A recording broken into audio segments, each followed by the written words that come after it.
এরা হচ্ছে এন্টি ইসলাম। হুজুর দেখলে তাদের চুলকানি বাড়ে, মানে আমারও কিন্তু গালি জানি। ধরেন আমি দিতে পারি না বিষয়টা এমন না। আপনারা যারা কমেন্টে বলতেছেন নাস্তিকরা, শাহবাগীরা, এদের উত্তর আমি দিতে জানি, কিন্তু দিতে পারতেছি না কেন জানেন? ফেসবুকের সীমাবদ্ধতার কারণে। তার মানে এই না যে আমি জানি না। মজা পাইলাম, মানে শাহবাগীরা সরব ফেসবুকে আর গুন্ডারা সরব হয়েছে টিকটকে। একটা ভিডিও দিছিলাম কালকে থেকে, শাহবাগীরা নাস্তিকেরা এত নাস্তিক, জোয়ান থেকে একদম বুইড়া পর্যন্ত, মোহে মধ্যে কি সুন্দর দাড়ি, মাথায় টুপি, এরাও শাহবাগী হইতে পারে আমার কল্পনায়ও ছিল না। ঠিক আছে, গত 15 বছর 16 বছরের ইতিহাস এই নাস্তিকেরা পাল্টাই দিতে চায়। এরা চায় যে গত 15 বছর বাংলাদেশে কোনো দল ছিল না, গত 15 বছর জামাত ছিল না, বিএনপি ছিল না, ইসলামিক কোনো দল ছিল না, শুধু নাস্তিকেরা ছিল। বৈষম্য বিরোধী আন্দোলন যারা করছেন ওনাদের কাছে অনুরোধ করে বলি, আপনাদের আন্দোলনকে যারা এভাবে নস্যাৎ করতে চায় আপনারা তাদেরকে চিহ্নিত করেন, বিশেষ করে এই শাহবাগী নাস্তিকদেরকে, যারা আপনাদের নামটাকে ব্যবহার করে সমাজের মানুষের মধ্যে একটা ফিতনা সৃষ্টি করতেছে। গত 15 বছরে নাকি বাংলাদেশে কোনো দল ছিল না, কেউ কিছু করতে পারেনি। আচ্ছা, আমার প্রশ্ন, এই আন্দোলনটা সফল করছে কে? শুধু ভার্সিটি? পুরা বাংলাদেশে কত হাজার, কত লক্ষ, মানে ভার্সিটির ছাত্র, কত লক্ষ। আন্দোলনের মধ্যে সবসময় ছাত্র জনতা বলা হয়, আন্দোলনের মধ্যে তো মাদ্রাসার ছাত্রদের কথা বলা হয়নি,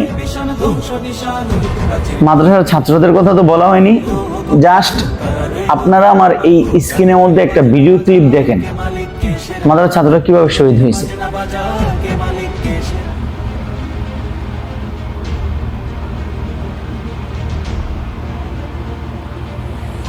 দেখলেন না?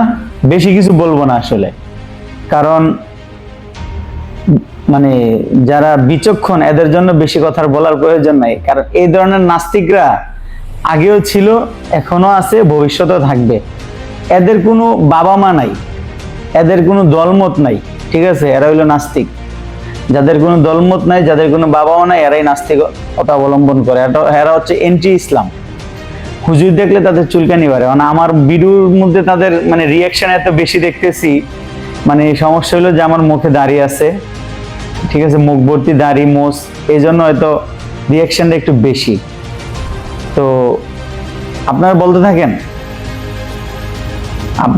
থাকেন, কোনো সমস্যা নাই। আপনার বইলা যদি শান্তি পান। আর অবাক হইলাম যে এমন বুড়া বেডারা কিভাবে মুখের ভাষা খারাপ করে ফেসবুকে। আসলে আমার তো সীমাবদ্ধতা আছে, আমরাও কিন্তু গালি জানি।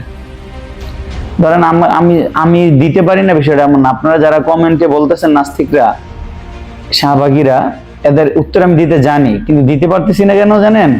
ফেসবুকের সীমাবদ্ধতার কারণে। তার মানে এই না যে আমি জানি না। সাবধান করে দিলাম। নিজে ভালো থাকেন, সমাজের মানুষকে ভালো রাখেন।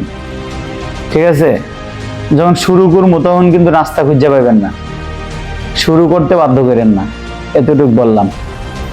দেশটারে শেখ মুজিব একা স্বাধীন করে নাই, জিয়াউর রহমান থেকে শুরু করে অন্যান্য শহীদরা যেমন ছিল, 2024 সালে এসে শুধু বৈষম্য বিরোধী ছাত্র আন্দোলন ডাক দিয়া দেশটারে তারা স্বাধীন করে নাই।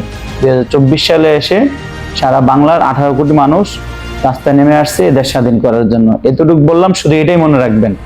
সে মাদ্রাসার ছাত্র হোক, সে স্কুলের ছাত্র হোক, কলেজের ছাত্র হোক, ভার্সিটির ছাত্র হোক, সে দিনমজুর হোক, মাটি কাটান্য হোক, আর খেতে কাজ করি না কৃষক হোক, রাস্তার পাশে বিক্রি করা ফুচকার দোকানদার হোক, সিঙ্গারার দোকানদার হোক, ভাতের হোটেলের মালিক হোক, ভিক্ষুক হোক, টোকাই হোক, রিক্সা চালক হোক, সবাই অংশগ্রহণ করছে। বুঝতে পারছেন? 2024 সালে এসে আন্দোলনের মধ্যে 18 কোটি মানুষই কি বাংলাদেশকে স্বাধীন করছে। এতটুকু বললাম। নাস্তিকরা সাবধান হও, মুখ ছুটায়ও না।